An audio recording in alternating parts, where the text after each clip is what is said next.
Hey everyone, and welcome back to a new video here on the new Byte. I'm Hostess, and with me today is Emily. Hey Emily. Hi. So we're gonna take a look at 1111 Stories Untold, which is a game now published by Bandai Namco, and we've been at the booth and had lots of great time. We had a 1 hour long presentation about different games and also had like 90 minutes of hands-on time.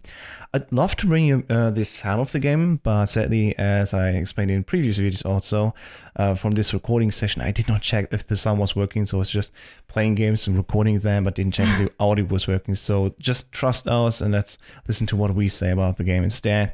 And it's actually a great shame with this game, especially because they have great voice actors on hand. We have on the German side Sebastian Koch, a great actor from Germany. And for the Canadian photographer that we see right now, we actually have...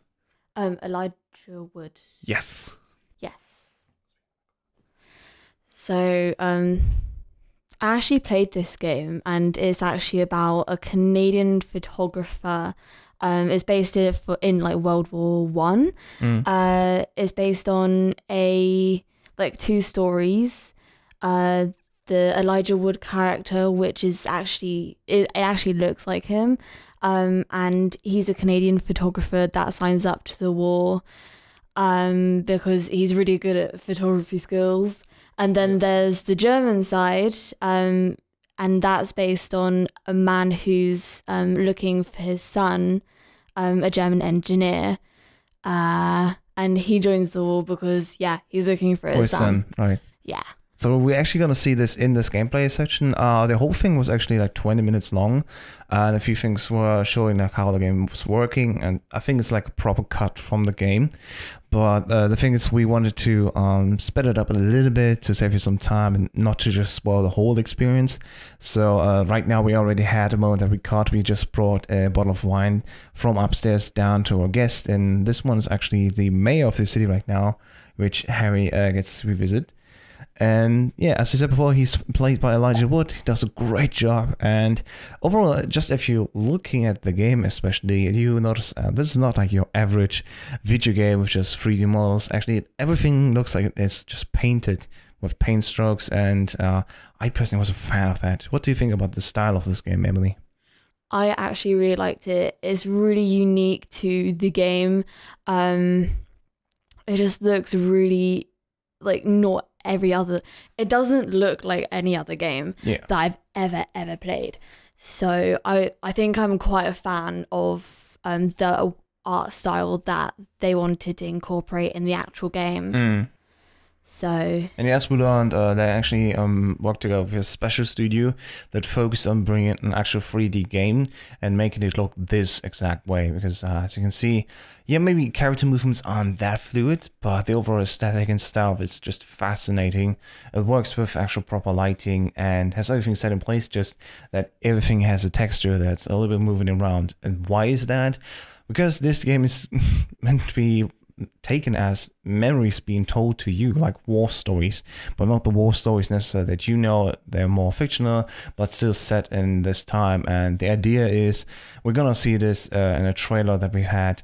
There are also sometimes stuff happening with these memories that makes them look a little distorted, a little different.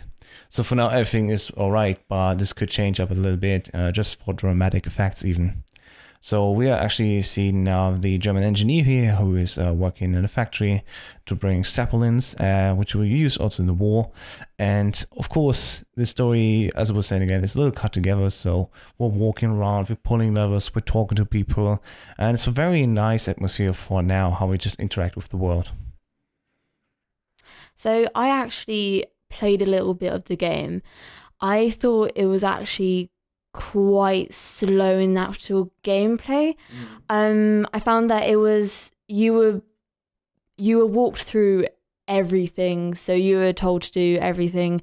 There's like no freedom with the actual game, but I think that kind of works well because they're telling a story, and the way that they do that probably works the most if you don't like have any freedom in the game. If you're just told what to do, because then you just mainly just focus on the game.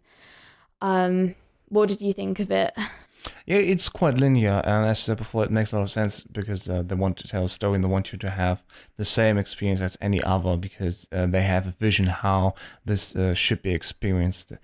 Again, we do a little cut here, and this is actually the moment that I found to be very interesting. We actually learned, like, okay, the son of Koch here actually gets lost, and his son was not the only one because all of the boys from the village that they're based from actually got caught up and said, yeah, we want to go to the war and fight and get our honor.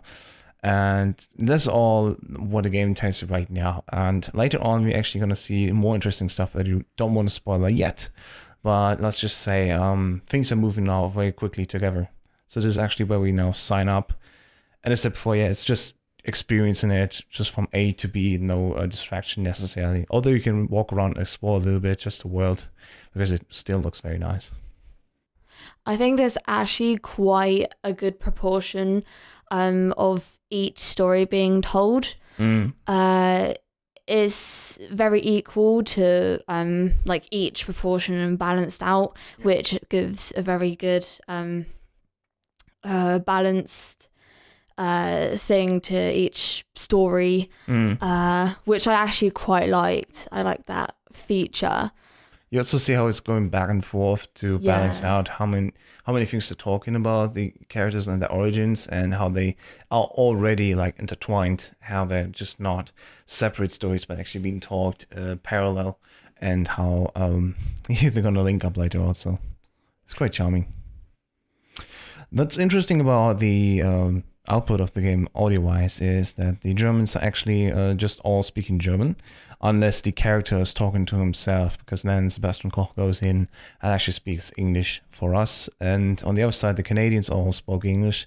And as you can see in the subtitles, everyone who was talking also has English subtitles. So they're really trying to be true to the nature. If the people come, for example, from Germany, all of them speak German.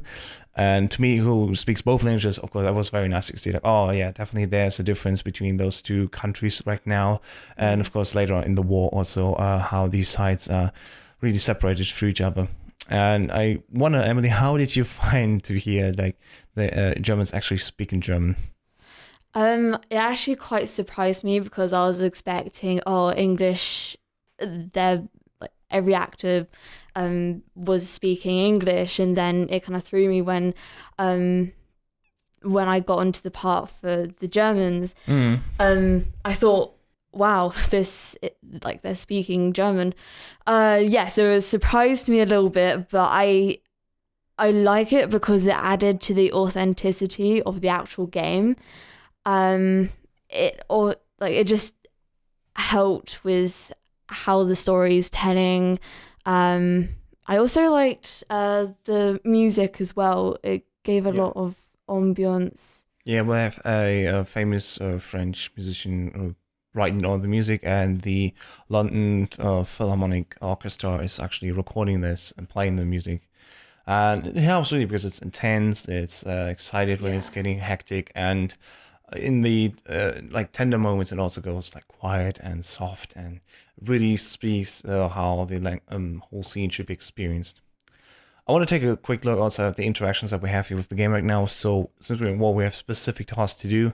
Harry, as we knew, is of course taking photographs, and Kurt here, who's actually an engineer, is just trying to help out as much as he can. Previously, which we've cut out, is how he just has to get water so the Gatling gun could be used, and then now he also had to get ammunition, but before that he needed to help a man who has wire so he can get the lift going. So it's like not just experience the story, you actually have some gameplay aspects of it, of course, and have to have interaction as well. And right now we get to see now how slowly everything comes together, because Harry now got almost hit from a, I think, an explosion it was, and he has to run after the mayor still to take pictures. I haven't taken any pictures from that part, actually. Do you know, Emily, if that was even possible? I think not, right? Well, with that type of gameplay, I think you're just trying to focus on keeping alive than actually like taking photos. You're probably just caught up in the moment. So I thought it was pretty hard to have that as well as save your like try and save lives and stuff like that. So like that, for example, right now, because Court actually had to save someone, and that's what's called a quick time moment. You just have to press a button very quickly to do something. And I wonder what would happen if they just have the guy die right there. Would have been shot too, or was it like a kind of game over screen, or would have been able to continue on, just having to live with the consequence of not being helping our friend on the battlefield right there. Right. So as we're going on, we're actually going to see that the two characters that we were following all the time now are actually going to meet up, and through, well, how just luck wants to write the story, we're actually going to see how more of these stories are now going to like get linked up, how different factions just get lost in meaning, and how actually just human meets human, and how that is going to lead up to a very interesting back and forth between these two quite different characters. You could say, of course, with Kurt being an older man and having a son, and Harry just being a young boy, rather, that's already a great setup, because Kurt is actually looking for his son, and Harry maybe will take place in that role also. Because like now, as we knew from some radio news, there's little hope that actually Kurt's son is still alive. I really wonder where they are going with this. Yeah, we just saw like a little gameplay moment where there's a dove and a cat that were just walking around actually in the war zone, like what you do. And these are also going to have some different aspects in the game later on. Yeah, this is now where the story actually ends, and this is how you see how the miracle happens. Harry's actually going to save Kurt before they die, and this is where it cuts out. And that's all we know for now. So 1111 Stories and Memories Untold is a interesting looking game, and it sounds interesting, of course, because of the great actors, and of course because of the music. And I really want to see how the story goes on and where it will continue on between those two factions. All right, then, that's it for today. Thank you, Emily, for joining me. And thank you, Hostest. All right, please like the video if you liked it, and subscribe if you don't want to miss any new videos, and we'll see each other in the next video. Bye-bye. Bye.